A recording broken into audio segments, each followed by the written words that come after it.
salaamullaahi calaykum maalin wanaagsan saaxiibayaal ku soo dhowaada sheeko jacayl dhaba oo aan huba inay dareenkiina saameyn badan ku reebi doonto. waxaa nala wadaagtay gabar Soomaaliyeed oo ay qabsatay sheekadan ee ka bogasho wacan. waxay tiri degmada Balcad ee gobolka Shabeellada Dhexe ayaan ku noolaa intii aan garaadsaday 4 jirkaygii ilaa iyo 18 jirkaygii, halkaasoo aan ka bilaabay waxbarashadeedii oo aan ku dhammaystay. mahad wuxuu ka mid ahaa dhalinta aan isla jaanqaadnay, inkastoo uu iga weynaa muddo 8 sano ah, haddana sida aad ogtihiinba da'da ragga iyo dumarka farqi baa u dhexeeya. aniga iyo mahad waxaan ahayn 2 qof oo ku soo wada barbaaray jacayl walaalnimo oo aad u fog, iskuna xog iyo xuuraan ah. waxaan ahayn deris, waxaan ahaa walaashii oo kale, isagana walaalkay oo kale. waxaa dhacday habeen habeennada ka mid a iyadoo roob uu ka da'ayay deegaanka Balcad, dhulkana tigaaddiisa buuxisay, inuu iigu yimid gurigayga oo aan ka fogayn gurigooda. wuxuuna ii sheegay inuu doonayo inaan aadno riwaayad socotay habeenkaas oo ahayd 15 Shumey oo markaa aad loo xiiseynayay. kama diidi karin, waayo waxaan ahayn 2 ruux oo aad isugu weynaa. waxaan u sheegay inuu ii soo noqdo si aan isugu diyaariyo, isagana hadal kama soo celin, wuu iga oggolaaday. waxaana caado noo ahayd inaan isu weheshano riwaayadaha, aroosyada, garoommada ciyaaraha. waxay noo ahaayeen kuwo noloshayada ka mid ah, waayo isagaa wata gaari noo sahlaa aadista goobahaas. wakhti yar kadib buu soo noqday anigoo diyaar ah. waxaan u jaanqaadnay xaggii degmada oo ahayd halkii riwaayaddii 15 Shumey habeenkaa lagu dhigayay, dadkuna aad u buuqsanaayeen. laakiin nasiib wanaag anagu waan haysanay tikidhka oo mahad baa soo gooyey intii aan isdiyaarinayay, oo si fudud baan albaabka uga gudubnay. kadib daawashadii riwaayaddii oo aad u xiiso badnayd ayuu iga codsaday in aan magaalada dibadda uga baxno.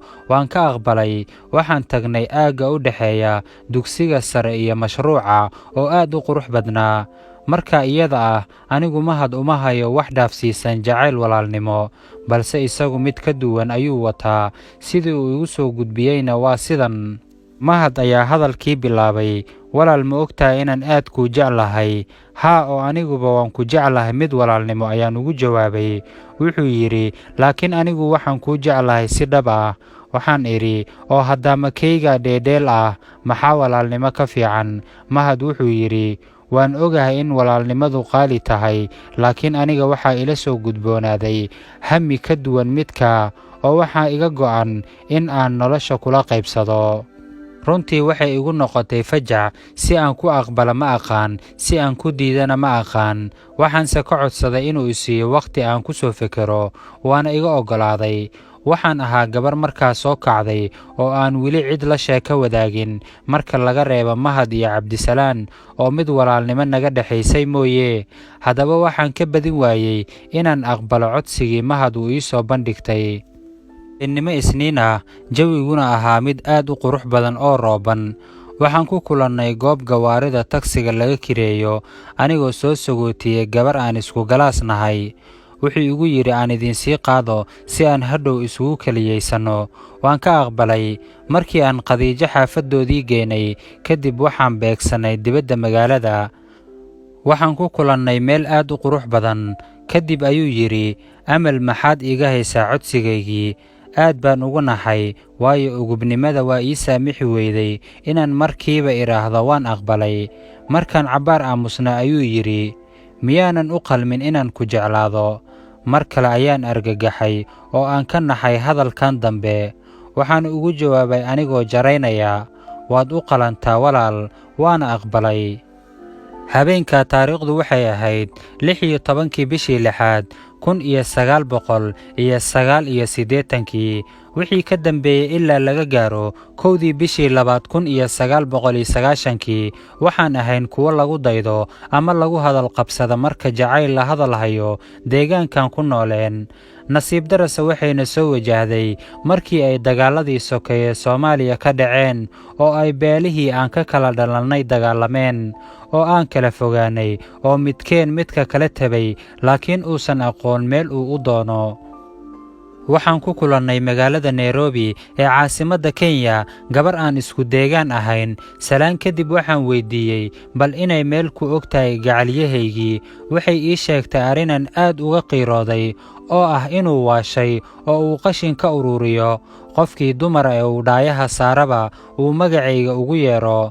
Daqiiqado ooyin iyo dhiilo ah ayaan jabsaday. Kadib waxaan weydiiyey meeshii ugu aragti dambaysay. Waxayna igu tiri magaalada Xamar, gaar ahaan Siinay. In cabaar ayaan saldhigtay darjiin u dhowaa goobtii aan ku kulannay. Gabadhii raadkan xun igu reebtay. Su'aalo badan oo aan isweydiiyey kadib ayaa waxaa go'aansaday inaan dib ugu soo noqdo Xamar si aan dhibka ula qaybsado wiilkii ay kala fogaantayadu qalbigiisa dhaawacday. Waxaan u soo ambabaxay Xamar anigoo soo raacay diyaarad jaad oo fadhiisata lambar 50. Waxay ahayd xilli aad iyo aad nabadgelyadu u xumayd oo gaarigii aan ka soo raacnay kiiloomitir 50 ayaa lagu baartay meel wax yar u jirta kulliyaddii Lafoole. Waxaana halka ku waayey wixii aan sitay oo sahay ahaa. Anigoo aan waxba sidan, labadii shay oo aan xirnaa mooyee ayaan soo galay Muqdisho. Waxaan beegsaday guri ay lahaayeen reer aan macruuf ahayn, waayo gurigii walaalkay oo Madiina ku yiil ma aadi karo nabadgelyo awgeed. Markii aan soo gaaray gurigii aan u socday, mise waa hore ayaa laga qaxay. Waxaan weydiiyey deriskii, waxaana la ii sheegay inay yaaqshid u guureen oo beeshoodu ka taliso. Waxaan qaatay tilmaantii la i siiyey, waxaana beegsaday meeshii la ii tilmaamay. Shiddo badan kadib waxaan ku guulaystay inaan helo gurigii ay ku noolaayeen macruufkayagu. Hase yeeshee, qofkii ugu horreeyey oo i arkaa wuxuu iigu yeeray magac beeleed oo aan aad u dhibsaday. Waxaan go'aansaday inaan dib uga laabto. Iyagoo ila sii hadlaya ayaa dhabarkaygii ka qarsoomay. Waxaan beegsaday dhanka Siinay oo aan isleeyahay bal ka doondoon kii aad dartiis dalka ugu soo laabatay. Maalintaa iima suuroobin inaan helo oo gabalkii wuxuu iga dumay anigoo aan helin xitaa cid ii sheegtaa. Waxaan garaacay albaabkii ugu dhowaa markii gabal ku dhacay. Waxaase iga furtay qof aan aad isugu faraxnay. Alla waa Amaal, alla waa Khadiijo, alla xaggee ka timid iyo Nairobi, walaal soo dhowaaw qubayso iyo wax cun, gacalo ku dheehan tahay. Kadib ayaan iswaraysanay. Waxaan u sheegay ujeeddada socodkayga iyo inay iga caawiso helidda wiilkan dartay u dhibaataysan.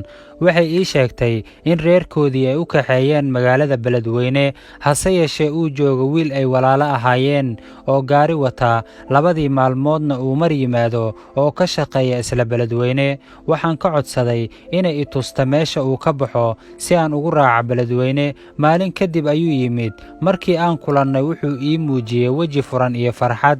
Wuxuuna ii sheegay in beri uu tegayo, laakiin wuxuu igula taliyey inaan iska joogo, waayo qadiyadda jirtaa waxaa laga yaabaa inay dhib ii geysato.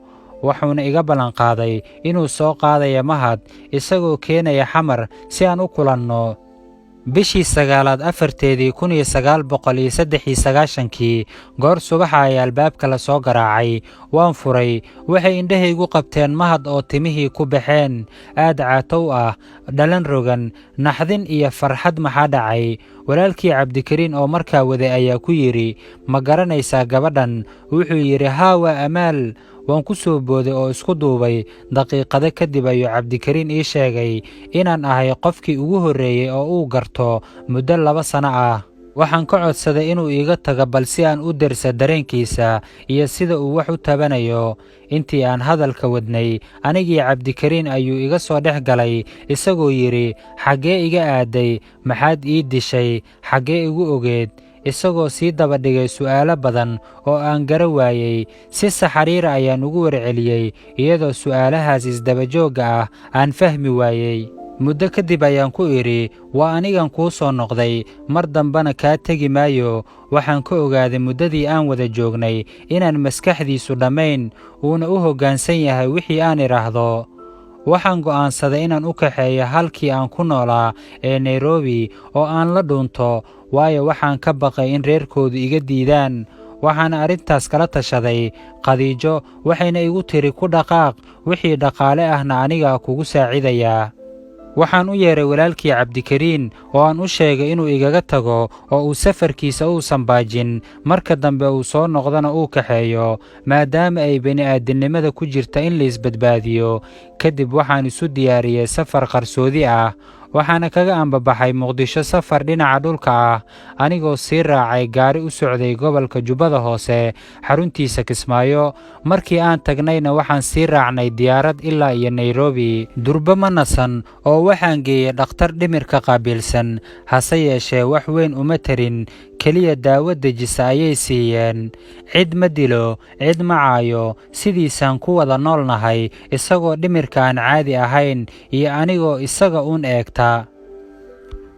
faraj khayr qaba ayaa Rabbi iigu abaalguday, waxaana magaalada Nairobi ka bilaabay ganacsi yar oo sandaqad ah. 2 qol oo ijaar ahna waan degay, mid asaga ayaan dejiyey, midna anaa degay, meeshiisa ayaana muddo daawo ku siinayay. ilaah waa ii barakeeyey waxaygii, ganacsi fiican baana ku yeeshay Kenya. sidoo kale Rabbi waa caafiyey Mahad, maantana waa saygayga, weliba loogu jecel yahay dalka Kenya, waana ganacsade Ilaahay maal siiyey. reerkoodu waxay ii yaqaanaan saaxiradii wiilkooda waashay, reerkayagana waxay ii yaqaanaan tii sixranayd. markaan darsay waxay Soomaalida sixirka u taqaano waa jacaylka dhabta ah, wayna aflagaadeeyaan lamaane isjecel hadday arkaan, waxayna ku sheegaan kuwo sixran. ku dhowaad 20 sano aan daryeelkiisa keliya ku howlanaa, hadda alxamdulillaah qoys nolol wanaagsan ku nool, 2 gabdhoodna Rabbi siiya ayaanu nahay. haddaba saaxiibayaal, waxaan filayaa inaad sheekadan ka hesheen. intii aad daawanaysa maxaad dareentay, maxaase ka baratay? inala wadaag aragtidaada. sidoo kale muuqaalkan waxaa laga yaabaa inuu asxaabta kala anface, inala sheer gareeya.